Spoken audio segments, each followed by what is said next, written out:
Well, I think probably it would be too soon now to enter into much specific issues because, among other things, the US administration is relatively new.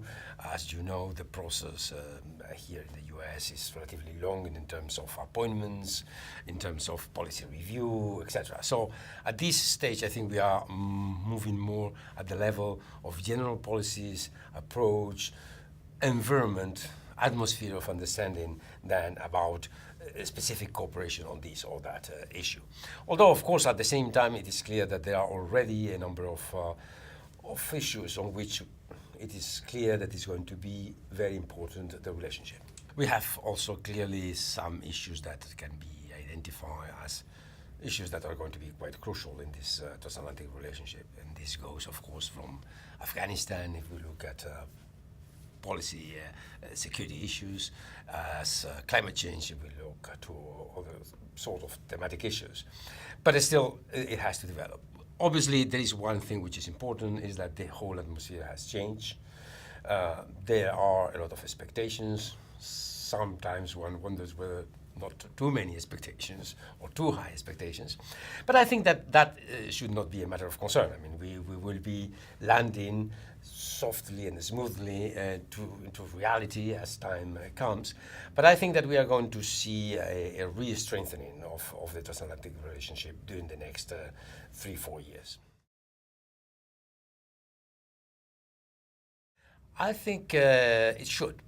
That's not going to be easy. It's not going to be easy. But certainly, as the U.S. policy also changes and points to other objectives, etc., I think that the U.S. is going to be entitled to more EU cooperation in the same measure that the EU reaches to the EU in terms of consultation, exchange views, try to agree on common objectives.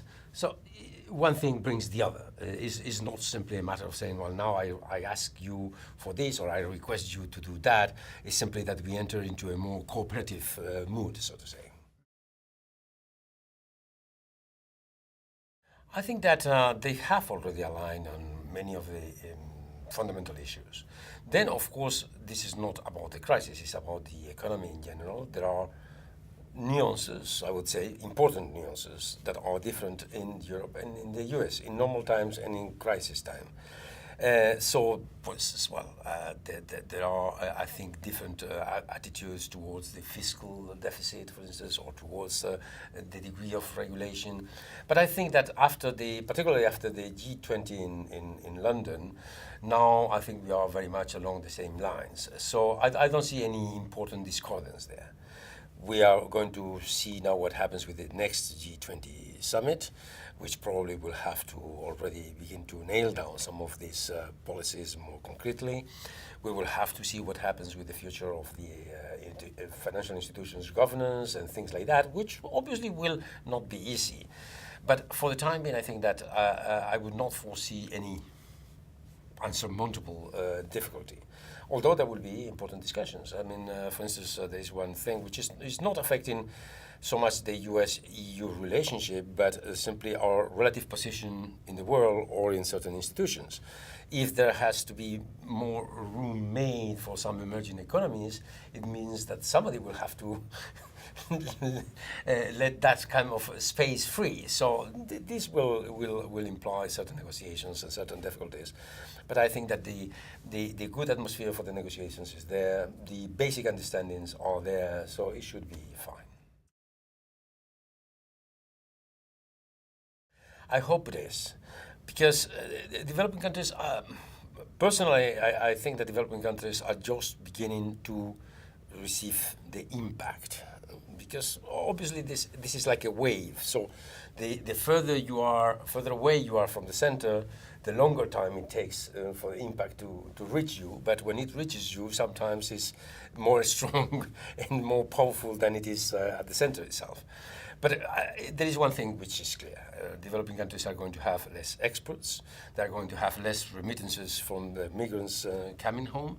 They will have less tourists visiting them. So practically less foreign direct investment. Practically all the sources, I would say the normal sources of financing that the economic activity produces are going to be suffering one way or another. So fundamentally, they are going to have less resources to cope with their needs and to face the challenges of the Millennium Development Goals. To a certain extent, the only magnitude that, to a certain extent, depends is a matter of will, is the level of official development aid. And that's why we think from the European side that it is so important to keep our commitments and to keep the level of engagement that we took. Obviously, that's not going to be easy. It's not going to be easy because we see that we have also budget deficits now in our countries. We need the effort for the stimulus packages and all these things. But I think that it is absolutely of paramount importance that we manage, nevertheless, to make space for these commitments and that we can maintain ODA. For the time being, the news are not too bad. For instance, I think to the great surprise of everybody, the OECD figures about development aid in 2008 were very good, were showing like member states were keeping with their commitments. So we hope that we will maintain that in the future. It's going to ask for some sacrifices, but I think it's worth making them. Otherwise, the situation is going to get even worse. I think we can do a lot of things together, and certainly, I mean, we also expect from the present U.S. administration a more forthcoming position regarding their commitments in this field of development aid. Again, here we have to wait a little bit. I mean, the new administration is, I think, reviewing a little bit of this policy. There are important appointments, for instance, like the head of the U.S. Development Office that are still not made, things like that. So I think we have to be a bit patient, but I think that the signals are good, and obviously, if we are together in this, the possibility to have a more positive impact in terms of achieving the Millennium Development Goals will be better. Where do we stand scorecard on the Millennium Development Goals at this point? I think at this point we were not too bad. There were reasons for concern in Africa. That's true. Asia and Latin America were doing quite well. So in reality, we should be concentrated perhaps more on Africa. There was this initiative of the Secretary General last year to create this steering group to precisely try to monitor more closely what was happening in Africa. There were some conclusions taken from that. There was the meeting, high-level meeting here in New York last September. So I think that we are doing the right things. The question now is how to avoid that the economic and financial crisis has a very negative impact on that. Across the board, I think. But today, I think, is a very important day. The U.S. has been elected as a new member of the Human Rights Council.